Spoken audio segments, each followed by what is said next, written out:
Capítulo 5. El crédito estatal perturba la producción. La ayuda estatal a los negocios resulta tan temible a veces como su hostilidad, en especial, cuando como a menudo ocurre el supuesto estímulo adopta la forma de concesión directa de anticipos estatales reintegrables o bien el aval de préstamos privados. La cuestión relacionada con el crédito estatal adquiere mayor complejidad si se presta la debida atención al hecho de que ineludiblemente implica el riesgo de provocar inflación. La propuesta de esta naturaleza que con mayor frecuencia se presenta al Congreso se refiere a la concesión de más amplios créditos a los agricultores. A juicio de la mayoría de los miembros del Congreso, los agricultores no disponen nunca de suficiente crédito. E1 proporcionado por las compañías financieras privadas, sociedades de seguros o bancos rurales nunca les parece adecuado. E1 Congreso descubre siempre sectores no amparados por las instituciones crediticias existentes, a pesar de las muchas que él mismo ha creado. Los agricultores pueden disfrutar de suficiente crédito a largo o corto plazo, pero al parecer escasea el crédito intermedio. El tipo de intereses es excesivo o bien se formula la queja de que los préstamos privados solo se conceden a agricultores ricos y sólidamente establecidos. Así, el legislador se dedica a amontonar sin tasa nuevas instituciones y variedades nuevas de préstamos agrícolas. La confianza en todas estas medidas, como se verá, deriva de un doble espejismo. En primer lugar, el asunto se examina únicamente desde el punto de vista de los agricultores que solicitan crédito. Y aún así y todo, tan solo se pondera adecuadamente la primera mitad de la transacción. Ahora bien, cualquier empréstito, a juicio de todo beneficiario honesto, ha de ser, en definitiva, reintegrado. Todo crédito representa una deuda. Las propuestas encaminadas a prodigar los créditos implican, por consiguiente, un volumen mayor de deudas. Si al aludir a los primeros se empleara habitualmente el segundo apelativo, la petición aparecería menos tentadora. No es necesario analizar ahora los préstamos normales concedidos a los agricultores a través de fuentes privadas. Consisten en hipotecas, aplazamientos en el pago del precio de adquisición de automóviles, frigoríficos, radios, tractores y otra maquinaria agrícola, y en créditos bancarios otorgados al agricultor en tanto recolecta, vende sus productos y percibe su importe. Nos concretaremos aquí al examen de los créditos concedidos a agricultores, bien directamente por alguna organización estatal o mediante su aval. Tales anticipos son fundamentalmente de dos clases. Unos permiten al agricultor mantener su cosecha fuera del mercado. Existe un tipo de crédito especialmente peligroso, pero será más conveniente considerarlo más tarde, cuando estudiemos los controles gubernamentales sobre las mercancías. Los otros ponen a disposición del agricultor los fondos necesarios para la adquisición de capital, y a menudo incluso le permiten establecerse, capacitándole para comprar una granja, un par de mulas, un tractor o las tres cosas a un tiempo. A primera vista, la justificación de tales préstamos puede parecer bien fundada. He aquí una familia pobre, se arguye, que carece de todo medio de vida. Es antieconómico obligarles a vivir de la caridad. Facilitémosles una granja, situémosles en condiciones de comerciar, hagamos de ellos ciudadanos productivos y respetables que contribuyan al incremento de la producción nacional y, finalmente, capaces de cancelar los préstamos con los productos cosechados. Supongamos a un granjero que por carecer de capital utiliza métodos primitivos de producción y no puede adquirir un tractor. Préstesele ese dinero, al aumentar su productividad podrá reintegrar el anticipo con los beneficios de una mayor cosecha. De este modo, aseguran, no solo se consigue enriquecer y poner en marcha a un determinado agricultor, sino que al propio tiempo se enriquece la comunidad como consecuencia del aumento de la producción. Y el préstamo, concluye el razonamiento, cuesta al gobierno y a los contribuyentes menos que nada, puesto que es autoliquidable. Pues bien, he aquí la función que precisamente ejerce a diario el crédito privado. Si alguien desea comprar una granja y solo dispone, pongamos por caso, de la mitad o un tercio de su importe, un vecino o la caja de ahorros le facilita el resto mediante una hipoteca sobre la misma granja adquirida. Si desea adquirir un tractor, la propia empresa que los construye o una sociedad financiera le facilitará la compra pagando al contado el tercio de su importe y abonando el resto a plazos o con las economías que el propio tractor le ha de proporcionar. Pero existe una importante diferencia entre los préstamos facilitados por los particulares y los que concede el gobierno. E1 prestamista privado arriesga sus propios fondos, un banquero, Ciertamente, arriesga fondos que otros le han confiado, pero si el dinero se pierde, responde con su propio capital o bien desaparece del mundo de los negocios. Cuando la gente arriesga su capital suele ser cuidadosa en investigar la adecuación de los bienes ofrecidos en garantía y la capacidad y honestidad del prestatario. Si el Estado operase con arreglo a estas rigurosas normas, no habría razón que justificase su injerencia. ¿Qué utilidad habría en repetir lo que ya realizan las empresas privadas? Ahora bien, el Estado, casi invariablemente, opera sobre supuestos diferentes a argumentación que justifica su injerencia se basa en que el poder público facilitará anticipos a quienes no lo conseguirían de los prestamistas privados, lo que equivale a decir que los prestamistas estatales asumirán con el dinero ajeno, del contribuyente, mayores riesgos que los prestamistas privados asumen con el suyo. En efecto, a menudo los apologistas de los primeros reconocen lealmente que el porcentaje de pérdidas ha de ser más elevado en los préstamos del gobierno que en los privados. Sin embargo, arguyen que tales pérdidas quedarán más que compensadas a causa del incremento de la producción derivado del esfuerzo de los prestatarios que cancelarán sus anticipos e incluso del de la mayoría de los que no pueden devolver los suyos. El razonamiento parece convincente si solo se tiene en cuenta a los que recibieron los fondos estatales, olvidando a aquellos otros a quienes la injerencia del gobierno privó de la oportunidad de adquirir medios de producción.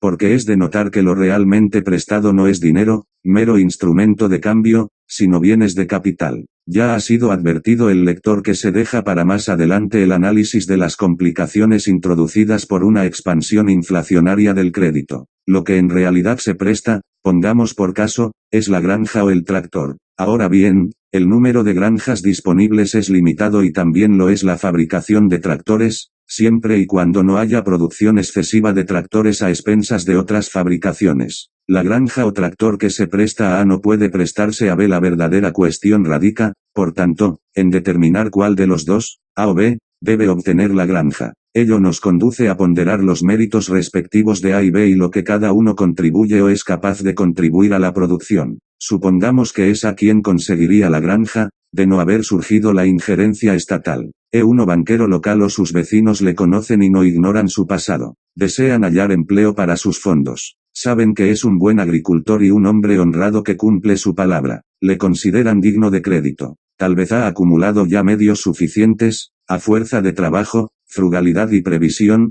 para pagar una cuarta parte del precio. Acuden a prestarle el resto y el interesado adquiere la granja. Hállase muy difundida la extraña creencia, mantenida por todos los arbitristas monetarios, según la cual el crédito es algo que el banquero otorga. Por el contrario, el crédito es algo que el hombre tiene previamente adquirido. Goza de crédito porque posee bienes de un valor monetario superior al préstamo que solicita o bien porque sus condiciones personales y su pasado se lo han proporcionado. Lo lleva consigo al banco y por ello consigue el préstamo. El banquero no entrega dinero a cambio de nada. Se siente seguro de que le será devuelto y no hace sino cambiar una forma más líquida de capital o crédito por otra menos líquida. A veces se equivoca y entonces no solo queda perjudicado el propio banquero, sino también toda la comunidad, puesto que no adquiere en realidad los valores que el prestatario esperaba producir y se malgastan los recursos disponibles. Parece lógico, pues, que sea A, que goza de crédito, a quien el banquero concede el préstamo.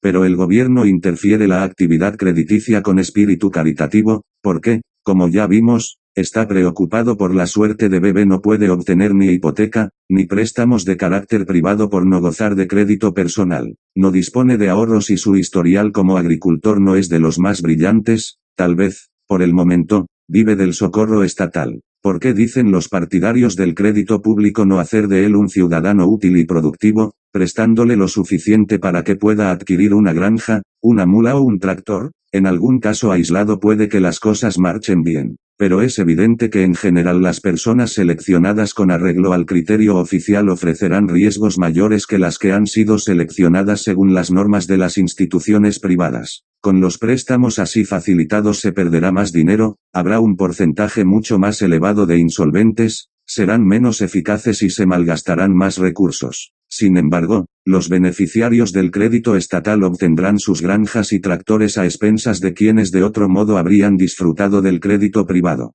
Porque A tiene una granja, B se verá privado de ella. La exclusión de B puede obedecer a diversas causas, todas ellas íntimamente relacionadas con la actuación del gobierno. Puede haberse provocado una elevación en el tipo de interés como resultado de la injerencia estatal en el campo crediticio o bien un aumento en el precio de las granjas. O sencillamente pudiera ser que la granja adquirida por A fuese la única disponible, por no encontrarse en la comarca, por el momento, otra en venta. En cualquier caso el crédito gubernamental no ha provocado un incremento de riqueza común, sino todo lo contrario, toda vez que el capital real disponible, consistente en granjas, tractores y otros bienes de producción, ha sido puesto a disposición de los prestatarios menos eficientes en vez de ir a parar a manos de los más capaces y dignos de confianza. 2. El supuesto se ve aún más claro si dejando la agricultura pasamos a otras actividades. Se pretende con frecuencia que el Estado debe asumir los riesgos que son demasiado grandes para la iniciativa privada. Esto significa que debe permitirse al Estado imponer al dinero de los contribuyentes riesgos que nadie está dispuesto a afrontar con el suyo.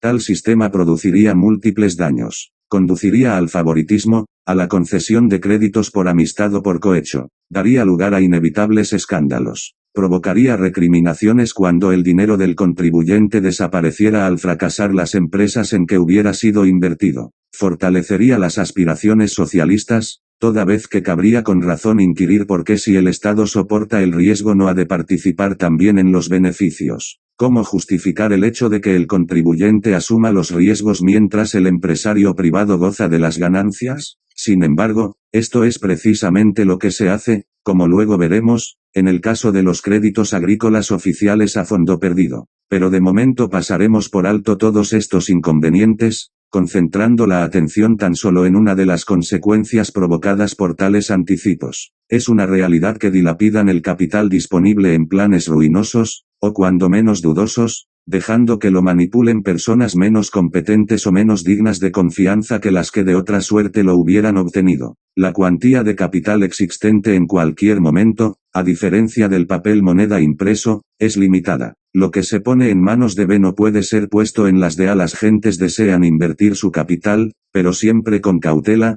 puesto que aspiran a recuperarlo. Por ello la mayoría de quienes prestan dinero investigan cuidadosamente las circunstancias de cualquier solicitante antes de arriesgarlo. Sopesan las perspectivas de beneficios contra los riesgos de pérdidas. A veces se equivocan. Ahora bien, por razones obvias, incidirán en menor número de errores que los prestamistas estatales. En primer lugar, el dinero o es suyo o les ha sido voluntariamente confiado. En el caso del crédito oficial, el dinero pertenece a otros, de quienes ha sido obtenido mediante impuestos, sin contar con su voluntad. El dinero privado no será invertido si no se tiene la seguridad de que ha de ser recuperado con intereses. Ello implica que los beneficiarios son, sin duda, capaces de producir aquellos bienes que el país realmente necesita. Por el contrario, el dinero oficial suele prestarse para alcanzar algún vago objetivo general, como por ejemplo, proporcionar trabajo, cuanto más ineficaz sea la obra, es decir, cuanto mayor sea el volumen de mano de obra requerido en relación con el valor del producto, más altamente apreciada será la inversión. Además, los banqueros particulares son seleccionados por la dura mecánica del mercado. En cuanto cometen grandes errores, pierden sus fondos y carecen en adelante de medios para prestar. Solo cuando han tenido éxito en el pasado dispondrán de más dinero para prestar en el futuro. De este modo los prestamistas privados, excepto la proporción relativamente pequeña que haya heredado su capital, son rigurosamente seleccionados por el proceso de supervivencia de los más aptos y hábiles. Los prestamistas estatales son, en cambio, o personas que fueron aprobadas en las oposiciones a funcionarios civiles saben resolver en teoría cuestiones hipotéticas, o personas capaces de dar las razones más ingeniosas en justificación de los créditos concedidos y las más plausibles explicaciones para evidenciar que no tienen culpa cuando se pierden. Pero el resultado final sigue siendo el mismo: los préstamos privados permiten utilizar los recursos y el capital existentes mucho mejor que los créditos estatales. Estos dilapidarán mucho más capital y recursos que los empréstitos privados. En una palabra, los anticipos estatales, en comparación con los privados, reducirán la producción en vez de aumentarla. En resumen, la concesión de empréstitos estatales a individuos o proyectos privados se preocupa de B y olvida a B, a las personas en cuyas manos se pone el capital, pero ignora a aquellas que de otro modo lo hubieran conseguido. Contempla el proyecto para el cual fueron concedidos los fondos, Olvida los proyectos a los cuales, por ello, tal dinero se niega. Ve el beneficio inmediato para un sector mientras se desentiende de la pérdida experimentada por otros grupos y del quebranto irrogado, en definitiva, al conjunto de la comunidad. Todo ello constituye nueva ilustración del sofisma consistente en ver solo intereses especiales a corto plazo, olvidando el interés general de la colectividad a largo plazo. 3-1 Iniciar este capítulo hicimos notar que la ayuda estatal a los negocios es a veces tan temible como la hostilidad del gobierno. Esto es aplicable tanto a las subvenciones como a los empréstitos concedidos por el Estado. Un Estado jamás presta o da algo a los ciudadanos que previamente no haya obtenido de ellos mismos. A menudo oímos a los partidarios del New Deal y otros políticos vanagloriarse de cómo el gobierno americano, durante el año 1932 y aún más tarde, subvencionó a la industria privada a través de la Reconstruction Finance Corporation, la Homeowners Loan Corporation y otros organismos estatales. Ahora bien, el Estado no puede prestar a las empresas privadas una ayuda financiera que no detraiga, antes o después, de las mismas. Todos los fondos del Estado proceden de las exacciones fiscales, y el crédito mismo del Estado, tantas veces proclamado, se basa en el supuesto de que las obligaciones que asume serán afrontadas en última instancia con el producto de los impuestos. Cuando el gobierno subvenciona o concede anticipos, en realidad grava negocios privados prósperos para auxiliar ruinosos negocios privados. En determinadas circunstancias anormales tales medidas pueden hallar justificación en razonamientos cuya fuerza dialéctica no vamos ahora a examinar, pero a la larga, tal manera de actuar del gobierno no parece remuneradora desde el punto de vista de la totalidad del país y la experiencia así lo ha demostrado.